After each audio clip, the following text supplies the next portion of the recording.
Good morning, Norma. Good morning, Erin. How are you today? I'm great. Thank you so much for being here. We want to give you a chance to talk a little bit about UNETE, and then we're going to go into some detail about how we're working together right now. So will you please tell us a little bit about the work of UNETE? Absolutely. UNETE is a very new organization. We started in 2021, so as new as it can be.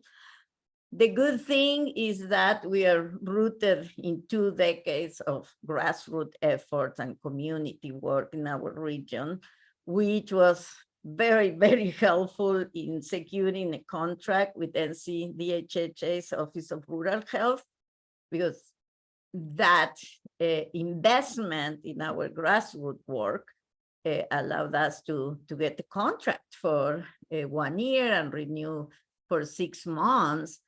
And it was absolutely amazing, challenging, but amazing to be able to train and deploy 32 community health workers in our region in 5 counties. And that contract was in response to the COVID pandemic. Exactly, yes? Exactly. And it was such a experience.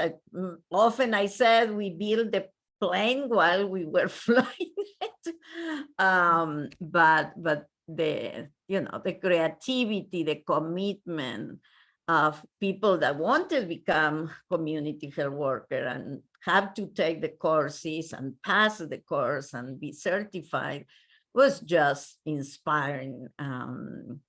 You can relate with me. We didn't thought many years ago that we will be executive directors one day.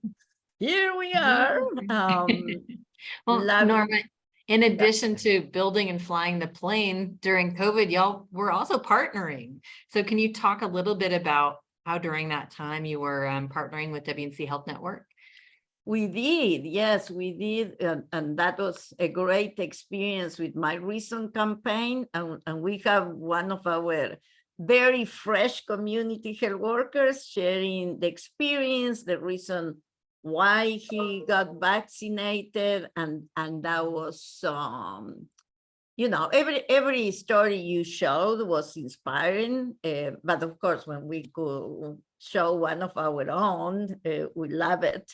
It was a great collaboration. We have been in so many meetings together, learning of the impact of using social media platforms and supporting the work we do, raising awareness, prevention, because that's one of the main challenges of UNETE, that we do so much through a lifespan and so different that, but learning from you all and serving 5 counties, and we continue beyond that contract, which ended. We continue serving. Well, and speaking continuing, we're thrilled to be building on that partnership with the project that we're doing now. So working more closely together on this project that we have funding from the National Council on Aging to support.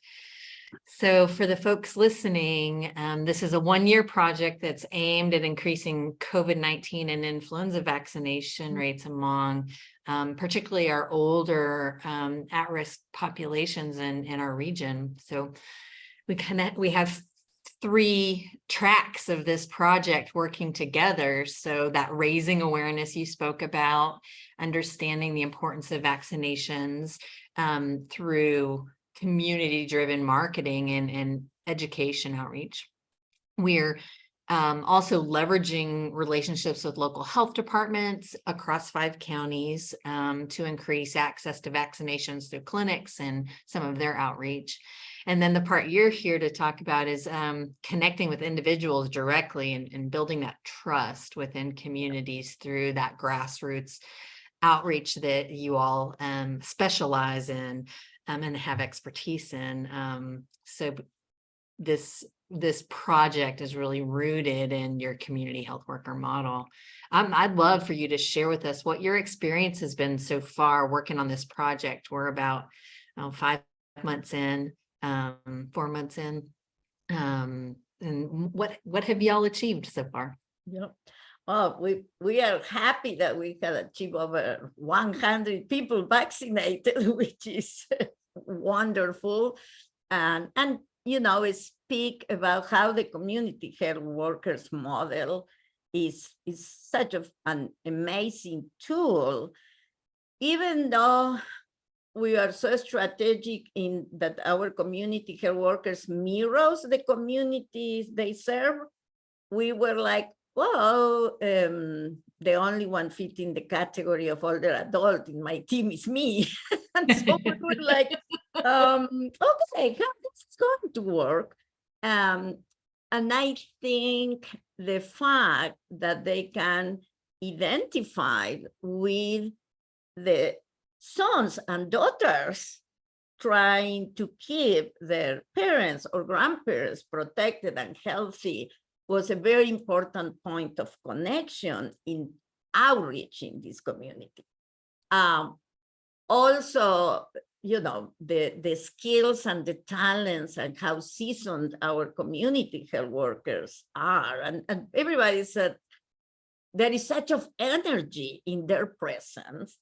And basically it's because they believe what they're doing is real and tangible and is to keep people healthier and, living a healthy life to their full potential. And we know how a certain illness, COVID-19, the long effect, if you were sick, can affect all that.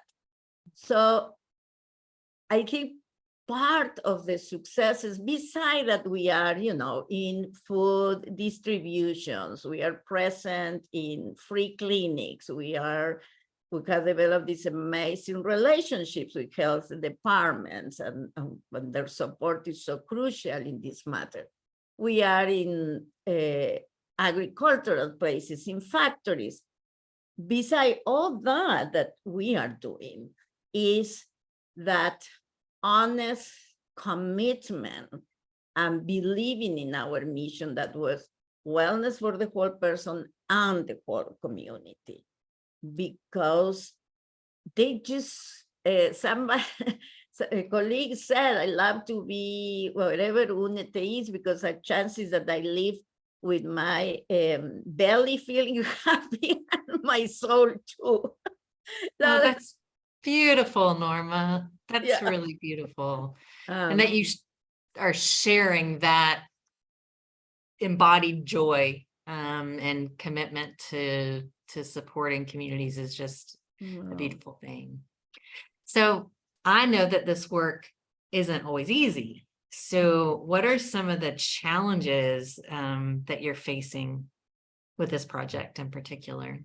The main challenge is related to the challenges of finding COVID-19 vaccines and vaccinators, because we, in our beautiful partnership with health departments, we know they are also facing their own challenges in providing this. And obviously, before we have all these, almost we could choose with the support of other organizations, vaccinators from here or vaccinators from there. Now there's not a pool to choose from. So that has been the greatest challenge right now.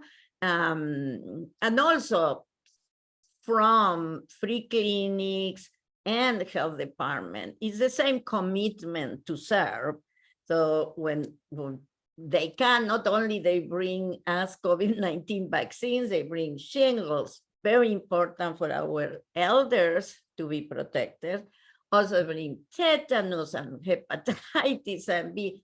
So when the resources are there, the collaboration and the mutual support is very tangible. The problem is when they don't have access to those resources. And obviously, we provide non-clinician services. So we have to rely for vaccines in the experts. So that has been that have been a challenge that we wish we can do more to relieve the burden some organizations are experiencing on this arena.